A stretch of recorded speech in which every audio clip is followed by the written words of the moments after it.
Halo guys, welcome back again to my channel bersama saya Hansa di sini, dan seperti biasanya setiap harinya saya akan buatkan video seputar cryptocurrency. So, bagi kalian yang tertarik seputar cryptocurrency, boleh aja langsung bantu saya like dan juga subscribe. Jangan lupa juga untuk hidupkan lonceng notifikasinya supaya kalian gak ketinggalan update terbaru seputar cryptocurrency. Oke, pada hari ini guys, kembali kita akan bahas seputaran Bitcoin, dan seperti biasa kita bakal mulai dari CoinMarketCap terlebih dahulu. Per hari ini secara global market cap crypto berada di angka 1,05 triliun dolar atau turun sekitar 3,54%. Nah, Bitcoin sendiri di angka 22.800-an, Ethereum 1.579, BNB 275, XRP 0,36, Cardano 0,49, Solana 40, dan Dogecoin ada di urutan ke-10 dengan harga 0,06 dolar. So, per hari ini kita melihat market rata-rata dalam keadaan merah, penurunannya ranging antara 2, sekian persen hingga ada yang 6%. So, itu adalah outlook sementara dari beberapa top coin yang ada. Sekarang kita masuk dulu ke beberapa berita dan data terbaru hari ini. Nah, yang pertama guys, lagi-lagi kita kedatangan berita ada sebuah platform yang ke-hack guys. Kali ini dari Nomad Token Bridge. Itu ke-hack sebesar 190 juta dolar. Dan lagi-lagi guys, ini mengingatkan ke kita ya, sebagai seorang investor cryptocurrency, hal utama gitu ya, selain profit dari kripto, hal utama yang perlu kalian lakukan juga adalah menyelamatkan kripto kalian dari hal-hal semacam ini terjadi ke kalian. Oke. Saya udah sering sampaikan gitu ya, kalau misalnya kalian berinvestasi di dunia cryptocurrency, kalian wajib gitu ya melakukan diversifikasi baik dari segi koin maupun dari segi exchange, atau di mana kalian menaruh uang kalian atau aset kalian. Jangan kalian simpan semua aset kripto kalian itu ke dalam satu platform guys. Mau platform apapun itu, seaman apapun itu, ya kita nggak bakalan tahu ke depannya apa yang bisa terjadi. Oke, so far yang paling aman tentunya yang bisa kalian lakukan untuk menyimpan aset kalian adalah taruh di ledger gitu ya, atau hard wallet.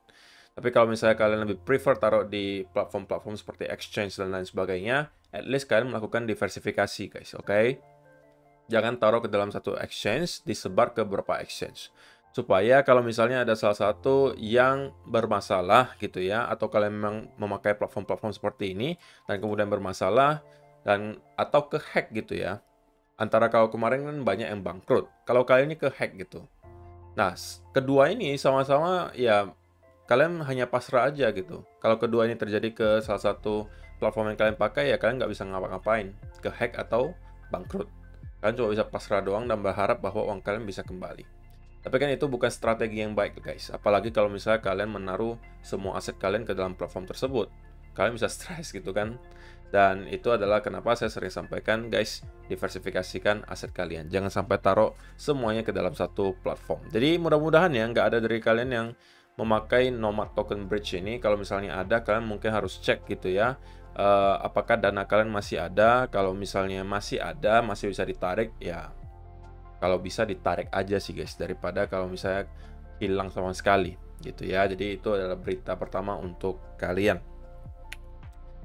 Nah, yang kedua, ini data dari Will Clemente. Menurut si Will Clemente, pool multiple ini merupakan salah satu indikator yang masih terlihat paling akurat gitu ya, secara historis dalam memberikan indikasi bottom dari sebuah bear market atau koreksi besar. Nah, kalau misalnya kalian perhatikan, sebelumnya itu kita mendapatkan adanya 4 sinyal yang kuat guys, di November 2011, Januari 2015, November 2018, dan juga Mei 2020. Keempatnya kalau kalian perhatikan itu pull multiple di sini. Oke, itu menunjukkan ada garis-garis biru di sini ya guys. Oke, yang ini berarti pull multiple-nya itu di bawah 0,4. Oke, dan itu adalah saat-saat yang baik secara historis untuk start melakukan akumulasi. Jika kalian perhatikan di tahun 2011-2012 di sini, kita mendapati ada pull multiple di bawah 0,4. Walaupun kalau kalian perhatikan pada saat itu kita tidak langsung persis berada di bottom, tapi kita mempunyai satu lagi low guys. Oke, sebelum pada akhirnya kita menemukan bottom pada cycle tersebut. Kalau misalnya kalian perhatikan di cycle berikutnya, pull multiple-nya di bawah 0,4, kita sudah persis berada di bottom-nya. Di sini juga sama guys. Kalau kalian lihat, pull multiple-nya udah start berada di bawah 0,4 di sini. Tapi itu belum menandai persis bottom-nya, tapi kita mempunyai sedikit lagi drop sebelum pada akhirnya kita naik ke atas. Oke, nah inilah kenapa saya sampaikan bahwa ini adalah indikator atau data on-chain yang bisa kalian pakai untuk melihat apakah sudah termasuk saat yang baik untuk akumulasi atau belum. Nah, untuk sekarang kita sudah melihat juga pool multiple berada di bawah angka 0,4 guys. Secara historis ini adalah saat yang baik untuk start melakukan akumulasi, walaupun bukan berarti kita sudah persis di bottomnya, tapi kalaupun belum persis di bottomnya, at least kita mengetahui bahwa secara historis ini bisa jadi kita sudah berada dekat dengan bottomnya. Oke, sekali lagi saya pengen pesan jangan sampai kalian terlalu terperangkap gitu ya, terjebak untuk pengen menebak persisnya di bottom sebelah mana gitu. Hoki-hokian kalau misalnya kalian benar ya selamat gitu ya, kalian mendapatkan harga bottom, harga yang paling murah intinya gitu ya. Tapi kalau misalnya kalian ternyata salah menebaknya, oke, dan kalian tidak cepat-cepat evaluasi, padahal kalian sudah melihat ada yang bukti-bukti bahwa analisa kalian kemungkinan salah, ya kalian bakalan ketinggalan kereta lagi guys, dan kalian harus nanti membeli lagi di harga yang jauh lebih tinggi. Oke, itu yang saya nggak mau gitu. Jadi dari beberapa indikator dan data on-chain yang kita sudah lihat selama beberapa bulan terakhir, memang sudah menunjukkan bahwa Bitcoin itu sudah, kalau tidak berada di bottom, ya sudah dekat dengan area bottom. Gitu ya, jadi itu yang ditunjukkan di sini. Oleh pool multiple, kita lagi-lagi menunjukkan sudah di bawah 0,4. Jadi ini adalah salah satu sinyal yang menurut Clemente cukup akurat gitu ya secara historis untuk memberikan kita sinyal atau area untuk akumulasi yang baik. Start melakukan akumulasi ya guys, bukan all in sekali lagi, oke?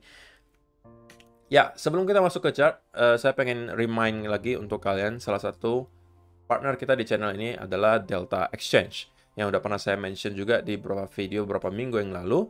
Salah satu kelebihannya di sini adalah kalian bisa trading berbagai macam yang kalian sukai, gitu ya, baik itu future, spot, move, ataupun options. Selain itu juga, kalau misalnya kalian lihat di sini, kalian bisa staking dengan APY hingga 6%, bahkan dengan stablecoin saja USDT. Kalau BTC itu 1%, Ethereum juga 1%. Kalau misalnya kalian mempunyai token Delta Exchange itu sendiri, APY-nya sampai 10%. Nah, kalau misalnya kalian tertarik untuk trading di Delta Exchange, kalian bisa langsung aja klik link yang ada di kolom description box di bawah untuk mendaftar. Karena dengan mendaftar dengan link tersebut, kalian akan mendapatkan berbagai reward menarik. Dan kalau misalnya kalian perhatikan di sini juga adalah soal chartnya gitu guys ya. Saya sering sampaikan kalau misalnya kalian pengen trading future, coba dulu kalian cek chartnya, apakah chartnya ada liquid hunternya atau tidak. Kalau misalnya kalian lihat di Delta Exchange juga chartnya terlihat cukup stabil gitu ya. Ini yang saya sukai. Jadi ketika kita trading futures, kita juga tidak was-was ya dengan adanya liquid hunter yang terus-menerus gitu ya memburu stop loss kita. Nah, itu adalah hal yang penting menurut saya kalau kalian lagi pengen trading futures. Jadi kalau misalnya kalian tertarik di Delta Exchange, silahkan kalian klik link yang ada di kolom description box di bawah untuk mendaftar. Oke, so itu adalah beberapa data dan berita hari ini yang pengen saya sampaikan untuk kalian. Sekarang kita masuk ke chartnya Bitcoin, dan saya pengen mulai dari weekly chart terlebih dahulu. Oke, sebenarnya guys, di weekly chart kita bisa melihat sekarang kita kembali nge-retest guys, area 200 week moving average. Ini sesuai dengan yang saya kemarin sampaikan ya guys. Senario paling idealnya yang pengen saya lihat di Bitcoin sekarang adalah kita mendapatkan kembali retest ke area 200 week moving average untuk mengkonfirmasi bahwa kita mampu maintain di atas 200 week moving average. Dengan cara apa? Saya pengen ngeliat nanti ada rejection dari arah sini, oke, dan kita tetap close minggu ini di atas 200 week moving average.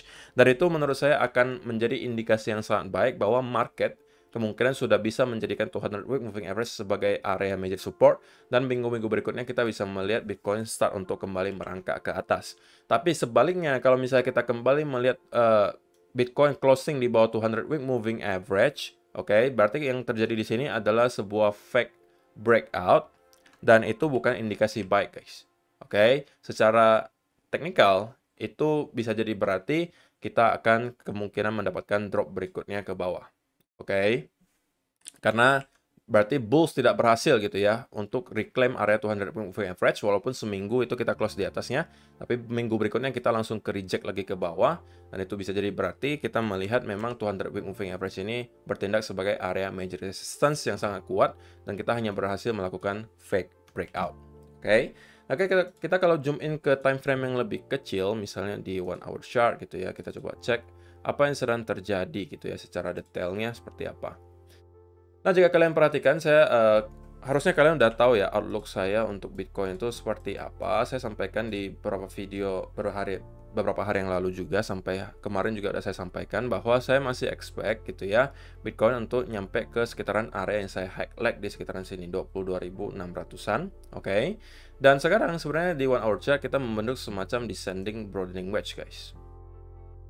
Jadi kalau misalnya kita nyampe ke sini, sebenarnya saya rasa kita akan mendapatkan sedikit bounce ya, at least guys. Kenapa? Karena kalau misalnya kalian lihat dari segi indikatornya juga di 15 minute chart, saya rasa mungkin lebih jelas ya. Kita pendapatnya ada indikasi semacam bullish divergence di sini guys. Oke, artinya momentum bearisnya sudah start berkurang sedikit. Dan saya pengen melihat ada terjadi bounce dari arah sini. Oke, dan konfirmasinya apa sebelum saya masuk ke market kalau misalnya pengen buy adalah kalau misalnya kita ternyata mampu bounce dari sini dan kemudian breakout dari trendline di sini dan kita mampu consolidate di sini. Nah, ini adalah saat-saat bagi saya untuk kembali masuk ke market. Oke.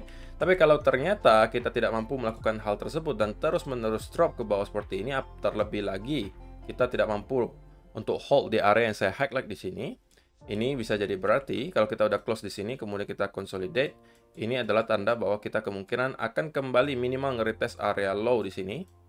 Atau kalau bahkan kita mampu breakdown di bawah trendline besar di sini, ini adalah berarti kita sudah siap gitu ya untuk leg berikutnya ke bawah. Jadi sesimpel itu ya guys. Kalau misalnya untuk sekarang saya masih merasa kita masih akan mampu maintain ya harusnya di sekitaran area 22.500 sampai 22.800 di sini. Terlebih lagi kita ada lower trend line dari descending broadening wedge di sini. Dan ingat di sini adalah area 200 week moving average di weekly chart guys. Oke, kalau kalian perhatikan. Ya mudah-mudahan gitu ya kita bisa melihat 200 week moving average itu bertindak sebagai area major support. Sekarang kita persis berada di area tersebut. Ya kan? Jadi ya kita bakalan cek apakah hari ini kita akan terus mendapati sell off gitu ya atau koreksi ke sekitaran area yang saya highlight di sini. Dan kalau ada dan kita mendapatkan bounce dari sini, ini adalah pertanda yang baik menurut saya. Kalau misalnya apalagi kita mampu breakout dari sini, ini adalah saat bagi saya untuk mencari buy setup dan kemungkinan kembali masuk ke market. Gitu ya. Tapi kalau tidak, ya tentunya saya akan menunggu terlebih dahulu sampai konfirmasinya datang. Karena selama kita tidak mampu breakout dari trend ini, ya tentunya masih ada chance bagi kita untuk terus bounce dari sana sampai pada akhirnya kita menemukan momentum bullish lagi. Oke. Jadi sesimpel itu aja ya guys untuk hari ini. Saya rasa tidak banyak yang bisa saya sampaikan. Saya pengen update juga sedikit mungkin dari dollar index. So far masih sesuai dengan senario yang kita mau juga gitu ya, bahwa kita mendapatkan ada sell off yang terjadi setelah kita breakdown dari trend lainnya. Cuman yang saya sekarang lagi antisipasi adalah kalau misalnya ternyata kita mendapatkan konsolidasi di sekitaran sini dan terus merangkak naik, oke, ini bisa jadi membuat Bitcoin itu kembali drop gitu guys. Oke, sekali lagi ingat secara gambaran besarnya apabila US dollar itu mendapatkan penguatan, ya dunia kripto maupun saham biasanya bakal cenderung melemah. Oke, tapi kalau misalnya yang terjadi adalah kita membentuk koreksi ke atas dalam bentuk corrective moves, sebenarnya ini adalah hal yang baik terjadi gitu ya. Karena ini berarti terkonfirmasi bahwa breakout kita terjadi secara valid, kemudian kita terkonsolidasi di bawah area trend ini, dan yang harusnya terjadi berikutnya adalah kita kembali membentuk lower low baru di sini. Oke, membentuk lower low seperti ini. Mungkin minimal membentuk koreksi dua wave ya seperti ini guys. Dan menuju ke area yang kemarin kita sudah sampaikan kurang lebih di 102 sampai 100 di sini. Sekitaran area di sini. Kenapa di area di sana? Karena di sana akan ada area Fibonacci retracement 0,382 yang kalau kalian tarik dari sini itu persis berada di sekitaran area 101,7 di sini. Ya. So, itu aja sih untuk hari ini guys. Terima kasih yang sudah menonton sampai selesai. Semoga bermanfaat video hari ini dan kita bakalan ketemu lagi di video yang berikutnya. Bye-bye.